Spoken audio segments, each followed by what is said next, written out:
नमस्कार, हिंद किसान की बात में आपका स्वागत है। मैं हरवीर सिंह। सबसे पहले आपको हम 60 के दशक में लेकर के चलते हैं। 1 अगस्त 1964 को सरकार ने एल.के. झा की अगुवाई में एक कमेटी बनाई। उस कमेटी में एल.के. झा के अलावा टी.पी. सिंह, बी.एन. आदरकर, एम.एल. दंतवाला और एस.सी. चौधरी शामिल थे। 24 सितंबर 1964 को इस कमेटी ने अपनी रिपोर्ट सरकार को सौंप दी। 13 अक्टूबर 1964 को अनाज का न्यूनतम समर्थन मूल्य तय कर दिया गया और इसके बाद साल 1966-67 के लिए पहली बार गेहूं के लिए एमएसपी की घोषणा कर दी गई। ये एक ऐसा दाम है जिसको लेकर के किसान बहुत संवेदनशील रहते हैं। इसके बाद से हर साल सरकार इस समय 23 फसलों के लिए एमएसपी घोषित करती है। 60 के दशक के शुरुआती वर्षों में जहां हम शिफ्ट टू माउथ के दौर में थे, अब हम लोग धीरे धीरे आत्मनिर्भर हुए और आत्मनिर्भर ही नहीं, अब तो हम लोग कृषि जिनसों के बहुत बड़े निर्यातक हैं, जिसमें खाद्यान्न भी शामिल है। लेकिन यहाँ हमने इसका संदर्भ इसलिए लिया है कि रिजर्व बैंक, जो भारतीय रिजर्व बैंक है, उसकी सालाना रिपोर्ट आई है 2019-20 की। उसमें कहा गया है कि जो न्यूनतम समर्थन मूल्य है वो खेती का अस्थायी समाधान नहीं है। इसके लिए जो टर्म्स ऑफ ट्रेड है वो कृषि के पक्ष में होना चाहिए। और सरकार ने हाल ही में कृषि विपणन सुधारों को लेकर के जो 3 अध्यादेश जारी किए हैं उनको एक बेहतर कदम बताया है। आरबीआई ने आगे कहा कि इन बेहतर व्यापारिक नीतियों को ठीक से अगर लागू करेंगे तो किसानों की आय में बढ़ोतरी हो सकती है। असल में यहाँ रिजर्व बैंक अपने उस लालच को छिपा गया है जिसमें महंगाई दर को नियंत्रित रखना उसकी जिम्मेदारी है। रिजर्व बैंक और सरकार के बीच एक समझौता है जिसके मुताबिक महंगाई दर को 4% पर रखना है। ये 2% ऊपर नीचे होने की फ्लेक्सिबिलिटी रखी गई है। और इस लक्ष्य को हासिल करने के लिए जो खाद्य महंगाई दर है वो रिजर्व बैंक को सबसे बड़ा रोड़ा लगती है और इसीलिए रिजर्व बैंक का दबाव रहता है कि एमएसपी में न्यूनतम बढ़ोतरी हो। पिछले वर्षों में हमने ऐसा देखा भी है। इसलिए रिजर्व बैंक का जो रिपोर्ट में कहा गया उसको हल्के में नहीं लिया जा सकता। ये काफ़ी गंभीर मसला है क्योंकि इवन जो इस साल के खरीफ के समर्थन मूल्य सरकार ने घोषित किए हैं उनमें भी इस तरह की जो धारणा है उसकी छाया साफ साफ देखी जा सकती है। असल में किसानों के लिए एमएसपी एक लाइफलाइन की तरह है, लेकिन सरकार अब सुधार करने जा रही है। तो क्या सुधारों की आड़ में इसके ऊपर कैंची चलेगी, ये तमाम सारे ऐसे मसले हैं। और टर्म्स ऑफ ट्रेड, वो नई व्यापार व्यवस्था में क्या वाकई कृषि के अनुकूल हो जाएगा, इन तमाम सारे पेचीदा मुद्दों पर हम बात करेंगे। हमारे साथ हमारे 2 खास मेहमान आज हमारे साथ जुड़े हैं। Indian coordination committee of farmers movement के संयोजक युद्धवीर सिंह जी हैं और पंजाब के जो farmers and farm worker commission है उसके member secretary B S. Sidhu ji हैं, जो पंजाब के एग्रीकल्चर कमिश्नर भी रहे हैं। हम अपने मेहमानों के साथ बातचीत करेंगे, उसके पहले देख लेते हैं एक छोटी सी रिपोर्ट।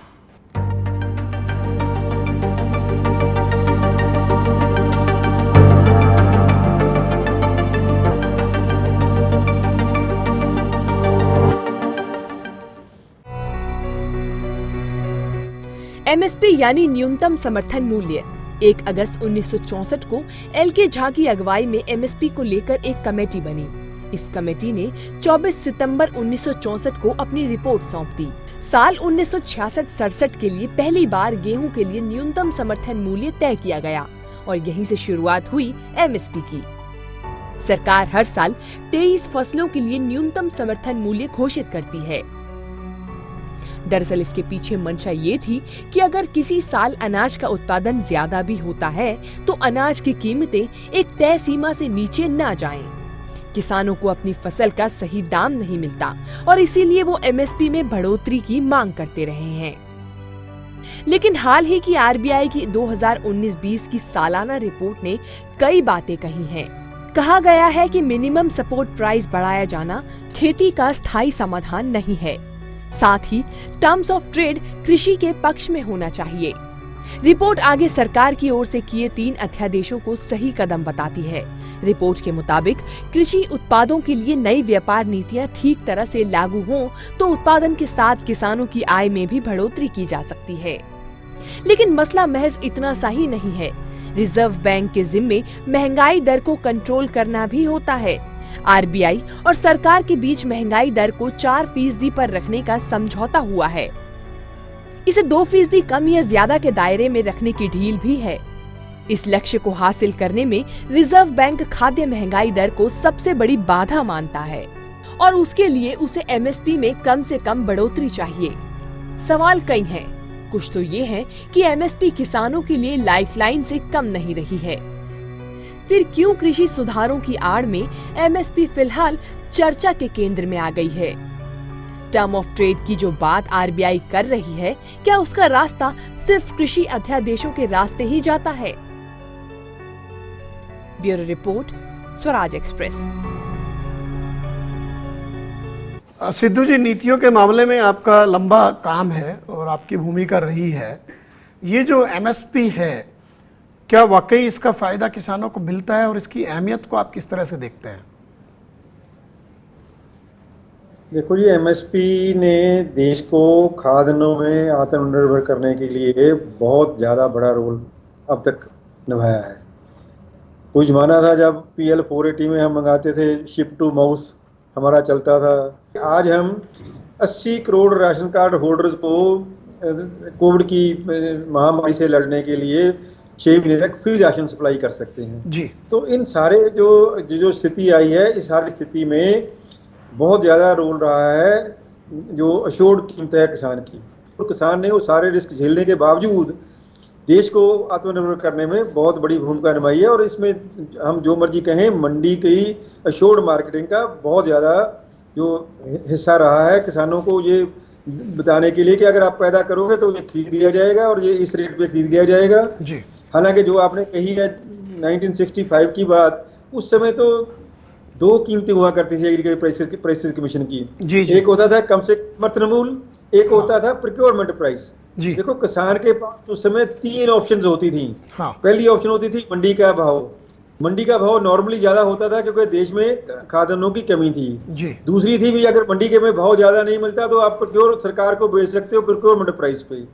अगर प्रोक्योरमेंट प्राइस पे भी नहीं बिकता है तो कम से कम समर्थन मूल्य है उस पे तो सरकार बाध्य है खरीदने के लिए। तो इन चीजों ने बहुत बड़ा योगदान डाला है। तो जो ग्रीन रेवोल्यूशन हम कहते हैं, जिसमें पंजाब, हरियाणा, यूपी और अब तो बाकी स्टेटें भी शामिल हो गई हैं, उनमें फूड ग्रेन्स की प्रोडक्शन का देखो 296 मिलियन मीट्रिक टन पिछले साल की हमारी प्रोडक्शन है। कोई मतलब कहने वाली बात नहीं है। पिछले 10 साल में हम कहाँ से कहाँ आ गए हैं।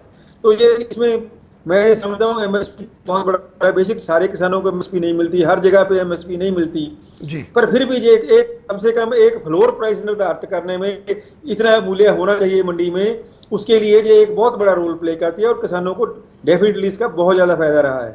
तो यही सवाल मैं युद्धवीर जी आपसे करता हूँ कि एमएसपी को रिजर्व बैंक इतने हल्के में ले रहा है, लेकिन जैसा अभी सिद्धू जी ने जिस तरह से बातें बताई हैं, 60 के दशक से लेकर हम लोग कहाँ तक पहुँचे हैं, तो और आप किसान संगठनों के प्रतिनिधि होने के नाते उनकी आवाज़ आप लोग उठाते हैं, तो आपको क्या लगता है कि एमएसपी की जो, इस सवाल का मैं यही सिर्फ एमएसपी की भूमिका के ऊपर जवाब देखिए, आपने शुरुआत जो की जी, एक जो दौर था जिसमें खाद्यान्न की भारी कमी थी देश में 64-65 में अगर हम पीछे जाएं जी, और उस समय जो चीज़ें सोची गई जिसको हरित क्रांति का दौर कहते हैं, अन्य चीज़ों के साथ साथ ये भी सोचा गया कि किसान की आमदनी को सुनिश्चित किया जाए। और वो जो कमेटी बनी जिसके माध्यम से 1967 से न्यूनतम समर्थन मूल्य लागू किया गया देश में, इसका बहुत बड़ा योगदान कहीं ना कहीं इस सारे ये खाद्यान्न के जो भंडार भरे गए, इसमें बहुत बड़ा योगदान इस एमएसपी का था। एक तो बहुत इस साधारण सी बात को समझा नहीं जा रहा जी, एमएसपी कोई फेयर प्राइस नहीं है, लाभकारी मूल्य नहीं है, न्यूनतम समर्थन मूल्य, नीचे से नीचे का। आज सरकार उसको देने के, उसको भी अशोर्ड करने के लिए तैयार नहीं है, उससे भी भागने की बात कर रही है। तो इससे दुखद क्या हो सकता? अमेरिका में तो 98% खेती कंपनी के हाथ में, किसान के हाथ में ही नहीं है। लाखों हजार हेक्टेयर का किसान है। मैं तो ब्राजील गया था, 1,13,000 हेक्टेयर का एक किसान था। किसकी बात कर रहे हैं? किससे हमको कंपेयर कर रहे हैं? हमारे पास आंकड़े हैं, हमारे सारे नेता भाषणों में कहते हैं। किसान संगठन की निरंतर एक मांग रही है कि 23 चीजों पे एमएसपी क्यों? हर चीज का न्यूनतम समर्थन मूल्य होना चाहिए और कानूनी तौर पे बाध्य हो मार्केट, मंडी में ही नहीं, मंडी के बाहर भी कोई भी आदमी इससे कम कीमत पे किसान की जिन्स को खरीदे ना, इस मांग को लेके हम चल रहे हैं। लेकिन सरकार तो जो कुछ एग्जिस्टिंग सिस्टम है उसको ही मतलब खत्म करने पे। सिद्धू जी ये बताइए, जैसे युद्धवीर कह रहे हैं कि यहाँ तो बात हो रही है कि आप सिर्फ 23 की क्यों, सब में एमएसपी होना चाहिए, कानूनी अधिकार होना चाहिए, और क्योंकि आप एग्रीकल्चर इकोनॉमिस्ट हैं, आपको भी पता है कि एमएसपी तय करने में जरूरी लागतें ही शामिल होती हैं, ऐसा नहीं कि बहुत बड़ा मुनाफा उसमें शामिल होता है। टर्म्स ऑफ ट्रेड की बात रिजर्व बैंक कर रहा है, इसको थोड़ा सा आप साफ कीजिए हमारे दर्शकों के लिए। आप बताइए कि ये कहना क्या चाहता है रिजर्व बैंक, और जहां तक मेरा जानकारी है कि ज्यादातर समय टर्म्स ऑफ ट्रेड एग्रीकल्चर के अगेंस्ट ही रहा है, तो थोड़ा सा इसको साफ कीजिए आप। नहीं, आपकी बात बिल्कुल ठीक है। देखो, जो जैसा जहां से आपने शुरू किया था ना कि रिजर्व बैंक की एक ड्यूटी ये भी है जी कि जो इन्फ्लेशन है उसको 4% से भीतर भीतर रखा जाए जी। तो उस मंतव्य के लिए जो है उन्होंने इसका सहारा लिया है, ये कहने का कि टर्म्स ऑफ ट्रेड जो है वो रखी जाए, वो कंसिडर की जाए। वैसे अगर हम देखें सीएसीपी की जो मैंडेट है, जो उसमें कहा गया है कि जब वो एमएसपी तय करते हैं तो उसमें वो केवल कॉस्ट ऑफ कल्टीवेशन नहीं देखते, उसमें वो इंटर क्रॉप प्राइस पैरिटी भी देखते हैं, उसमें वो टर्म्स ऑफ ट्रेड भी देखते हैं, उसमें वो इंटरनेशनल प्राइसेस भी देखते हैं, उसमें बहुत कुछ देख के कीमत तय की जाती है। और जैसे युद्धवीर जी ने कहा है, वो तो एक मैक्सिमम सेलिंग प्राइस है बन गई है किसान की मिनिमम सपोर्ट प्राइस की जगह जी। तो जो असली मंतव्य है वो सरकार का वो फूड सब्सिडी को कम करना है। इसमें पहले भी बीजेपी सरकार के समय जो बात चली थी, उस समय शांता कुमार कमेटी बनी थी कि एफसीआई को भंग कर दो, इसमें जो है जरूरत नहीं है, हम लोगों को फूड कूपन देने शुरू कर दें। पर मैं आपको और आपके माध्यम के जरिए ये बता देना चाहता हूं कि जो यह युद्धवीर जी ने कहा है ना कि हमारा स्टेट का हमारा जो एवरेज साइज है वो 1 हेक्टेयर के करीब है जी। पिछली जो सेंसस हुई थी ऑपरेशनल होल्डिंग थी उसके 1.08 हेक्टेयर है।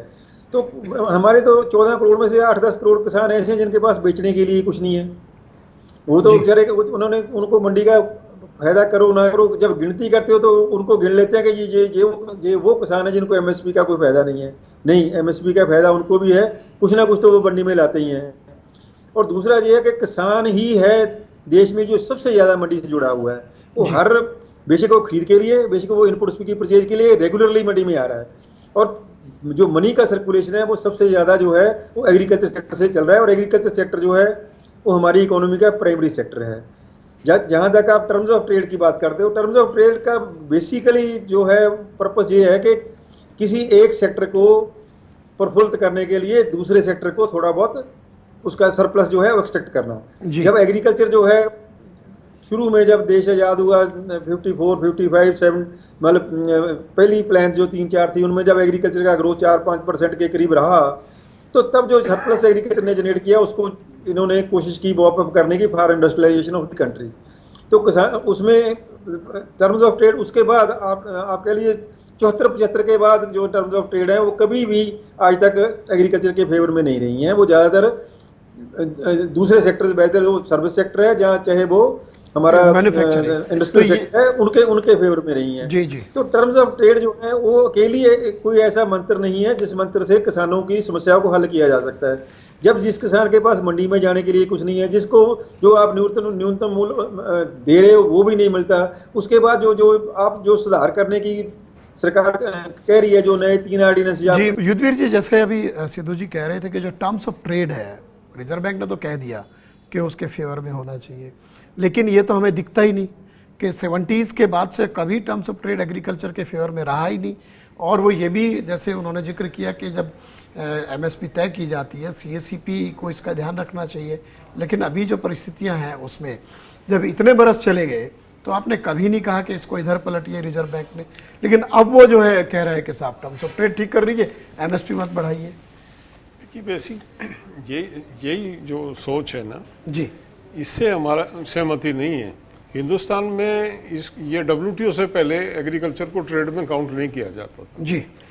WTO में ये पहली दफा डाला गया और इसको कृषि को ट्रेड में डालने का प्रयास किया गया। और उसी समय से WTO के बाद जो समझौता साइन हुआ उसी समय से ये प्रेशर बन रहा है कि MSP को ख़त्म कर दिया जाए, प्रोक्योरमेंट से निकल जाए, PDS सिस्टम ख़त्म कर दिया जाए। एक बार बार ये बात जो भी सरकार रही हो, ABCD तमाम सरकारों में ये प्रयास किए जाते रहे, क्योंकि ये बिल्कुल ओपन सीक्रेट है, हमारी चोटी किसी और के हाथ में है, हमको डिक्टेट और कोई और करता है। और मैं क्योंकि अंतर्राष्ट्रीय किसान संगठन से भी जुड़ा रहा हूँ और मेरा अपना जो अनुभव रहा है, मैं अनेक जो विकसित देशों के या जो अति पिछड़े देशों के जो प्रतिनिधि हैं उनसे मैं डिस्कस करता हूँ समय पे। कॉमा फुल स्टॉप का फर्क नहीं है, एक तरह के आदेश पूरी दुनिया के हम जैसे मुल्कों में जाते हैं। कौन भेजता है मुझे नहीं पता। टोटल चेंजेस जो है वो ये जो कुछ हो रहा है इसे कौन वो करा रहा, बिग बॉस करा रहा है और सारा खेल चलता है। अच्छी तरह हम समझ रहे हैं ये बिल्कुल किसान हित में नहीं है। हिंदुस्तान की गवर्नमेंट अगर स्टैंड नहीं लेती, जिस तरह से तीनों अध्यादेश आए, तीनों अध्यादेश की कड़ी में ये RBI का बयान है, उसको आप उसको अलग करके नहीं देख सकते इसमें। ये सिद्धू जी एक जैसे ये बात सही है कि अगर करीब 8-10 साल पहले देखें, एक ग्लोबल मीडिया में ये आई भी थी बात कि जो स्ट्रक्चरल रिफॉर्म्स हैं उसमें जो वर्ल्ड बैंक जिस तरीके का एक ड्राफ्ट तैयार करता है उसमें सिर्फ देशों के नाम बदल देता है और वो फिर उसी तरीके से बाकी जगह जाता है। ये काफ़ी रिपोर्ट भी हुआ था। और ये जो आप जिस मसले पर आ रहे थे कि ये MSP के साथ में रिजर्व बैंक ने अध्यादेशों की बात की है, सरकार 3 अध्यादेश लाई मार्केटिंग रिफॉर्म्स के लिए एग्रीकल्चर में, वो लगता है कि ये इस समस्या का हल है और इससे कृषि क्षेत्र जो है उसकी हालात बेहतर हो जाएंगी। तो इस पे आप बात कर रहे थे कि ये कुछ इसको किस तरह देखते हैं, और इसमें यह भी है कि मंडियों के ऊपर भी सवाल आएगा। आप मार्केटिंग लंबे समय से देखते रहे और ट्रेड शब्द का इस्तेमाल हुआ है।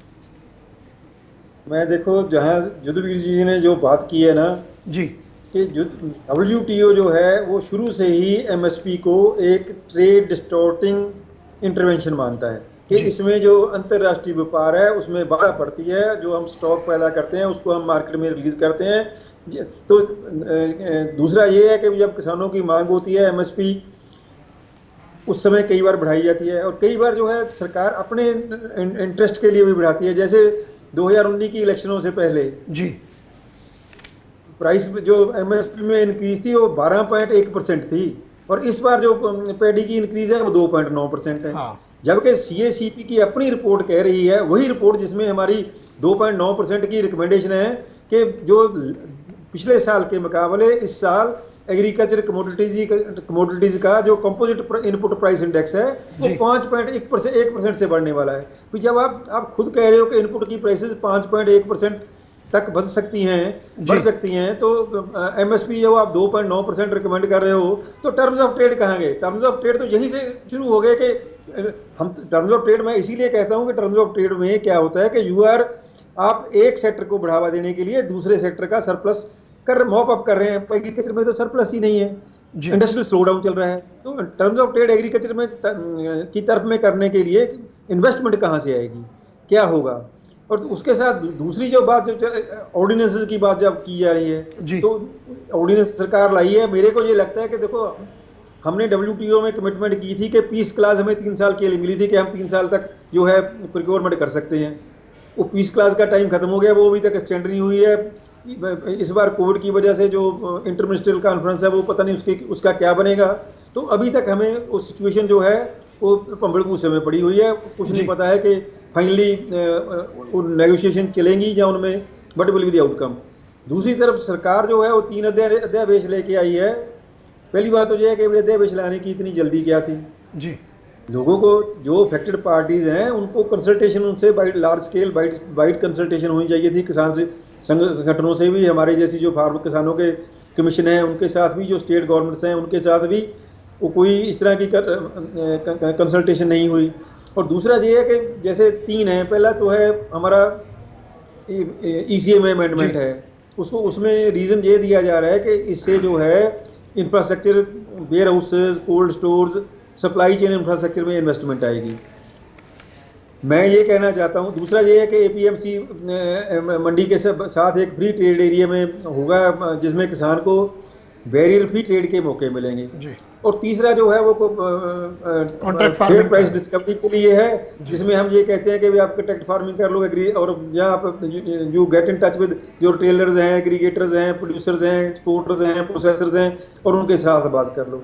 अगर हम तीनों पे ही देखें इन पे जैसे पहला है भी आपको जो है मंडी में बैरियर ट्रेड फ्री बैरियर है, बैरियर फ्री ट्रेड है, कि किसान कहाँ लेके जाएगा? जो 1 हेक्टेयर बड़ा किसान है, वो पंजाब का हो, चाहे वो हरियाणा का हो, चाहे वो यूपी का हो, वो कहाँ जाके तमिलनाडु में बेचेगा या उड़ीसा में बेचेगा? जो आपका कहना है कि ये व्यावहारिक नहीं है तीनों। तो युद्धवीर जी, आपका इसमें क्या पॉइंट है? जो हम लोग बात कर रहे थे कि एक तो जैसे सिद्धू जी ने बड़ा साफ किया, जब इनपुट का जो इंडेक्स है वो 5% से ज्यादा बढ़ा है और एमएसपी आप बढ़ा रहे हैं 2 पॉइंट समथिंग, तो ये तो अपने आप ही आपने उसको दूसरी तरफ दे दिया ट्रेड को। हमारे किसान संगठनों का हमेशा से सरकार, जो भी सरकार रही है जी, बहुत लंबे समय से हम ये कहते हैं कि CACP एक धोखा है, आईवाश किया जाता है। सरकार उसमें जो फार्मूला है, जैसा सिद्धू साहब अभी कह रहे थे जी, CACP में कॉस्ट नहीं देखी जाती। CACP में अंतर्राष्ट्रीय बाजार, स्टॉक होल्डिंग, इन्फ्लेशन, 20 चीजों को देखते हैं। आप कीमत देने की बात कर रहे हैं, हम स्टॉक होल्डिंग और अंतर्राष्ट्रीय बाजार से क्या लेना देना? किसान को अनस्किल्ड लेबर में डाल के परिवार के मुखिया की वेजेस को जोड़ते हैं CACP में, जबकि पूरा परिवार उसका लगता है, उसमें मेहनत होती है। पर आप CACP में थोड़ा सा देखें जाके, मेरे 2 बैलें उनकी जो है 144 दिन का चारा जोड़ा जाता, 365 दिन का नहीं। मैं उनको 120 मतलब 220 दिन कहीं और लेके जाऊंगा, वो एक धोखा। उसके बाद मैं छोटी सी बात कह रहा हूं आपको कि 76 रुपए का भाव 67 में तय किया गया था, जब सोना 176 रुपए था, जब एक मास्टर की तनख्वाह 150 रुपए थी, तब आज उसको आप एसेस करें, सोना आज 60,000 55-60,000 रुपए के बीच में है और गेहूं आज 2,000 रुपए पे है। सरकार ने कभी सोचा? वो बात करते हैं कि किसान की इनकम को दोगुनी करेंगे। ये सिद्धू जी, एक तो ये जो आरबीआई का जो बयान का जो रुख मैं देख रहा हूँ, एक तो वो इन्फ्लेशन को अपने जो उसका सरकार के साथ समझौता है उसके नियंत्रण में रखना चाहता है, उसके दायरे में रखना चाहता है। दूसरा जो पॉइंट है कि ये दोनों एक दूसरे के विरोधाभासी हैं कि जब आप एमएसपी नहीं बढ़ाएंगे तो टर्म्स ऑफ ट्रेड कैसे ठीक करेंगे। और जो केंद्र सरकार है वो भी इसके ऊपर चुप है, कुछ बोलने की जरूरत ही नहीं समझ रहा है। कृषि मंत्रालय, उसको लगता है कि 3 अध्यादेश जो हर चीज का हाल है। क्या एक छोटी सी टिप्पणी बस कार्यक्रम के अंत में मैं चाहूंगा। यही बात मैं पहले भी कह चुका हूँ, टर्म्स ऑफ ट्रेड का मतलब है to promote one sector at the cost of the other. जी, अगर आपने वो काम नहीं करना है तो 3 तरीके मोटे मोटे हैं जो मैं समझता हूँ जिनसे आप टर्म्स ऑफ ट्रेड इंप्रूव कर सकते हैं। पहला है इंपोर्ट सब्स्टिट्यूशन। इंपोर्ट सब्स्टिट्यूशन में हमारे पास क्या है? सिर्फ कुल मिला के तेल, बीज, तेल, खाद तेल और पल्सेस जी, ये 2 चीजें जो है इंपोर्ट हो रही हैं, बाकी तो सारा कुछ हम लगभग सेल्फ सफिशिएंट है।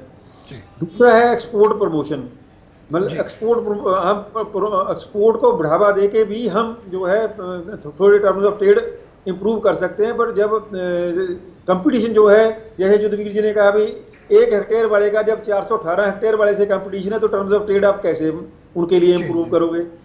तीसरा इंप्रूव करने, टर्म्स ऑफ ट्रेड इंप्रूव करने का जो माध्यम है वो है इनोवेशन एंड टेक्नोलॉजी डेवलपमेент। तो रिसर्च के लिए तो हम 0.4% ऑफ जीडीपी जो है, जबकि डेवलप्ड कंट्री जो है 1.5% 2% तक ऑफ जीबीए जो है उसको रिसर्च में इन्वेस्ट कर रहे हैं। हम क्या दे रहे हैं अपनी यूनिवर्सिटीज को? सिर्फ सैलरीज दे रहे हैं। तो जी, ऐसे तो सिस्टम्स हम तीनों पॉइंट आपने बताए सिद्धू जी। अभी समय हमारा लगभग कार्यक्रम का पूरा हो रहा है। युद्धवीर जी, एक लास्ट टिप्पणी में आपसे चाहूंगा इसी पॉइंट पे कि आप लोग इनका कितना विरोध करेंगे और कृषि मंत्रालय क्यों चुप है? छोटी सी टिप्पणी। मैं आपको बता दूं, हमारा शुरू से एक स्टैंड रहा कि खेती को व्यापार से बाहर रखा जाए। खेती हिंदुस्तान में व्यापार नहीं है, ये जीवन की एक पद्धति है। बहुत छोटे छोटे जमीन के टुकड़ों के साथ अपना जीवन व्यापन देश की जनता करती है। और आज कृषि क्षेत्र में 62% लोगों को रोजगार मिला हुआ है। इससे बड़ा रोजगार का कोई क्षेत्र नहीं है जहां इतनी बड़ी एम्प्लॉयमेंट हो। ये इस इशू पे अगर सरकार इस पे हाथ डालती है, इसको ट्रेड से बाहर नहीं, मतलब इसको ट्रेड के एंगल से सोचने की आवश्यकता ही नहीं है। और किसान संगठन पूरी तरह से सचेत हैं तैयार हैं अगर सरकार इसमें आगे बढ़ती है, तीनों अध्यादेशों को लेके और इस एमएसपी को लेके आगे बढ़ती है, तो एक बहुत बड़े विरोध को झेलना तो पड़ेगा। मैं यहीं पे आप दोनों मेहमानों का शुक्रिया अदा करूंगा, आप लोग हमारे साथ जुड़े और इस मसले पर तमाम सारी बातें हमारे दर्शकों के लिए आपने रखी और इसको पूरे मसले को साफ करने की कोशिश की। कुल मिलाकर रिजर्व बैंक का एक अपना मकसद है, उसके पीछे उसकी एक लालच है कि खाद्य महंगाई दर काबू में रहे, जिससे कि वो अपने लक्ष्य को हासिल करता चले महंगाई का। और ये पूरा का पूरा जो सरकार के जो कदम है और जो बाकी इंस्टीट्यूशन है जिसमें रिजर्व बैंक भी शामिल है, सब एक ही लाइन पर हैं, सबका एक ही दिशा दिख रही है, लेकिन वो जो कह रहे हैं वो एक दूसरे के विरोधाभासी हैं और इसका मेरे ख्याल से व्यावहारिकता से बहुत सीधा संबंध नहीं है। जो बातें निकल के आई हमारे मेहमानों के जरिए, मैं यही कहूँगा कि शायद सरकार को इसके ऊपर अभी और काम करने की ज़रूरत है और रिजर्व बैंक को भी एक तरफा राय बनाने की ज़रूरत नहीं है और उसको और ज़्यादा सोचने की ज़रूरत है। आप जुड़े रहिए हमारे साथ इन किसान की बात में, फिर एक नए मुद्दे के साथ आपके पास आएंगे। तब तक के लिए नमस्कार।